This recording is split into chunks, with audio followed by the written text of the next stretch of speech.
Welcome to the My Crazy Office podcast with the authors of Working With You Is Killing Me, Working For You Isn't Working For Me, and Mean Girls at Work, Kathi Elster and Katherine Crowley.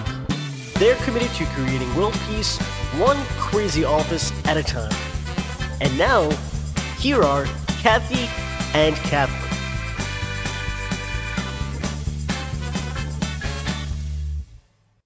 Hey everyone, I'm Kathi Elster. And I'm Katherine Crowley, and welcome to My Crazy Office. And we've got two really good questions today. One about performance evaluations, those dreaded performance evaluations. Oh, yeah. Yeah, and what happens when your boss tells you to correct certain behaviors. The other question involves a coworker situation where the coworker can't take feedback. Oh, that's really never hard. seen that animal before. We know a lot about that. All right, well, so Logan, let's just go to question one.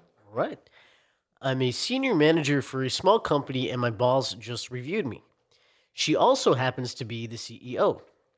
She gave me very high remarks for everything except that she said I take on too many projects and it dissipates my energy and focus.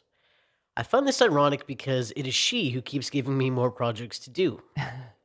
In fact, she calls me her go-to person in my company. Any ideas for how I should address this area of improvement? My fear? If I start to say no, it won't be well received. You know, the go-to person is always the one who's afraid of saying no. Yes. That's who they are. There's another word for this person. What? Hero. Oh, yeah, this person is the hero. Yeah, and Superman. heroes. Yeah, Superman. Complex. Yeah, That's Superwoman. right. They come to work and put on the cape. Yeah. And usually you think they're part owner at least, right of the company. Right. And unfortunately, the tough part is just as you're saying, Kathi, they're afraid to say no because they only know their value in terms of being super competent. Yeah, I think her boss is actually saying that, but not in a very straightforward way. Probably doesn't know how to communicate it. But just because your boss asks you to take a lot of work and then complains later that you took on too much work, I mean, there's a message in that. And I think you have to, And it's called a mixed message. It is called a mixed message. It's true. It's not all that clear. But, you have to know your own limits. Yeah. And I think what's important, what the boss is saying is that, you're taking on too much. Right. Well, actually, what I was thinking is there's a saying that you used to say that I love, which is to go from doing to delegating. Yeah. And that the problem for this individual is that he or she does the tasks rather than delegating them out or thinking about who else might be able to perform them. So I would say two things. First, correct. The first time you say no, it probably won't be well received. But you have to push through that. And then the second Well, you don't have to say no. Hold on. You can say, I wish I could, but maybe so-and-so down the hall can do that for this time. Right. You can do it that way. Yes. And it still may not be that well received just because the boss, the CEO has been trained, So, but that's okay. It's all right to see the picture, a glance of disappointment in the moment. Get used to it. Is that what you're saying? Get used to saying no to people. Lots of times people don't like it when you set a boundary, basically. Yeah. So it just takes some practice to weather it. And no, it doesn't mean you're going to lose your job. It actually means that if you can push through and weather the disappointment and find someone else to do the task, that will actually further your career faster. Yeah, interesting. People that are like this, these go-to people, I think saying no goes beyond just fear. I think it's deeper than that, which of course you can probably explain better than me. But I think it's fundamental. They probably do this at home also. Yes. They just have too much on their plate. Yes. And it's really not other people's problems to figure that out for them. They really have to figure that out, don't you think? They do. Well, that's their challenge. I mean, their greatest gift probably is this competence, this ability to juggle many things, and also that they care. Heroes always care. Like they want to be able to please others and make others happy. So that's their greatest gift. Their greatest challenge is to set limits, to admit to having limits. Right. And still think that they're okay inside. Yeah. That's the psychological part. Yeah. Okay. So if you're listening, start saying no, Right. Yes, Logan, were you about to say something? I saw. I was going to say, if and when this person starts delegating certain projects, how common or not is it for them to feel like, Worry. well, maybe this individual's not going to do it like I would do it. That's right. Or, well, the productivity. Very common. They may not. They They may change things and edit and fix. Well, you did it this way, but let's do it this way instead. How are they going to? Yeah, I think that's part of the characteristic is that they don't delegate. They tend to want to do. They think they can do it better. Than they can else. do right exactly. And the truth is, they do. And that's why they're the go-to person, and their boss gives them all the projects. So it's a good news and it's a bad news to have that ability. That's right. You want to be able to empower others to have your superpowers. So, I mean, that's one way to look at it. But I think it's true, not just that that someone else may not do it to the quality that you're used to, but also there's an insecurity about if they do it really well, am I still needed? Right. So it takes some practice. It really takes some practice. In Working With You is Killing Me, we give an example of the hero, and the hero loses, their wife just moves out, right? Because he never came a note on the door. Right. He just never came home. He was always at work because he took on so much. Yeah. So anyway, that's a good story to read if you are suffering from this. Right. So, and you said, how do you say no? So I would say practice saying no to this person in small places. Like if someone says, do you want ketchup on your hot dog? You say no. And just let it go at that. It's a little dramatic. I would say no to that, and I'm, not this go-to person. No, so you have because to just, no is so difficult. You have to just practice that muscle, using that muscle. Right. All right. Well, good luck with that. Yes. Let us know how it goes. So we're just going to take a quick commercial break, and we'll be right back. Ever feel like you or your company could use a 20-minute therapy session? Well, K-Squared has your back. Simply download a K-Talk, plug in those ear pods, or gather a group of your coworkers and feel better instantly.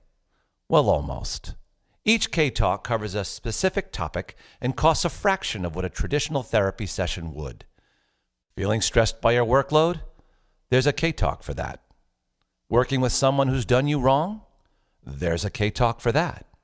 Can't ask for a raise, need a vacation, hate your boss? K-Talk, K-Talk, K-Talk. Just go to ksquaredenterprises.com and purchase the K-Talk that fits your situation. Now back to our show. Hey, welcome back. So Logan, what's question number 2 for today? I work at a tech company and I need advice on handling my coworker. Every time we work on something together, we have an initial meeting, assign tasks, agree on deadlines, and schedule meetings for status updates. This part is great, except she never completes her tasks on time. When I ask her what the problem is, she gets emotional and tells me not to be mean. I'm a results-driven guy, and her feeling talks drive me nuts. Oh. I'm not sure how to fix the situation. Do I tell her manager, or do I try to work it out with her?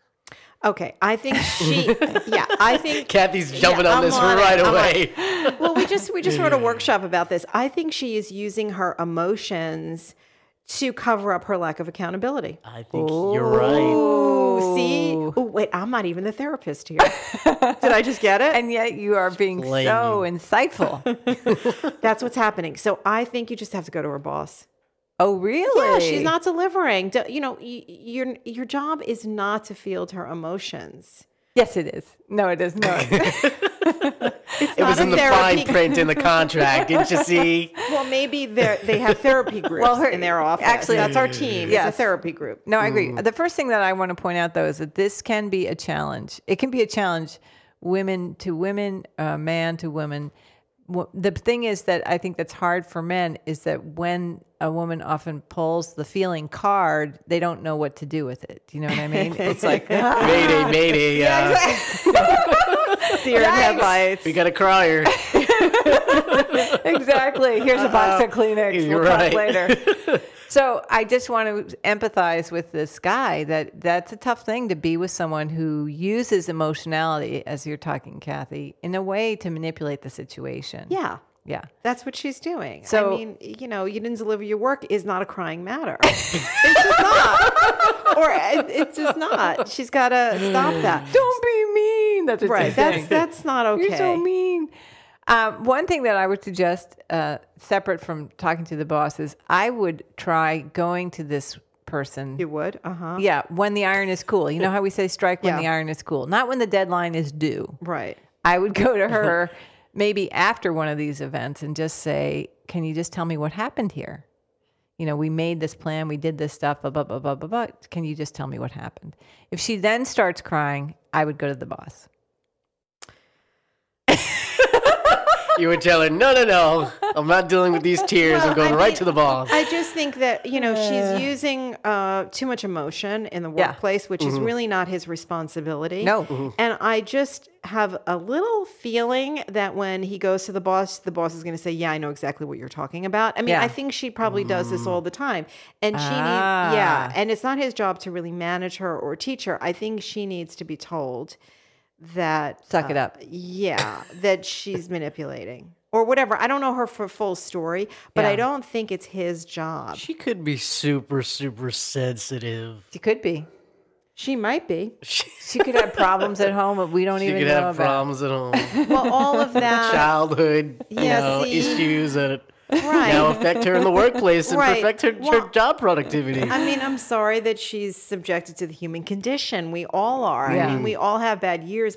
Some people have bad lives. It's not really appropriate to bring that It's not. You're right. into the mix. It's work. Yeah. All right. So you're saying get the boss on this. Yeah, I think he has to go to the boss and he has to just say, let the boss know what's going on. Maybe go to his boss and then his boss can take it up with her boss. Maybe they have the same boss. I don't know. I don't know what it is. They can all have a crying fest together with her in the room. But that's what I think he has to do about that. Yeah. Mm-hmm. Okay. That should be interesting. Yeah. I mean, it's a tough one when you're dealing with a coworker who doesn't have your same level of work ethic. Mm-hmm. That's right. Mm-hmm. It's true. And who uses perhaps personal dramas or personal situations as a reason not to complete the work. Right. And that never really works. All right. Well, that's it for this segment. Yes. If you have an emotional coworker, please tweet us and you figured out how to deal with it. We'd love to know. And also, if you've gotten a review and told that you say yes too many times, let us know how you figured that one out. Yeah. Love to hear that. So tweet us at AskK2 and don't forget to review us at iTunes or SoundCloud if you enjoy this podcast. And send your questions and your stories to info@mycrazyoffice.co. My Crazy Office is produced in New York City at K Squared Studios. Stay crazy.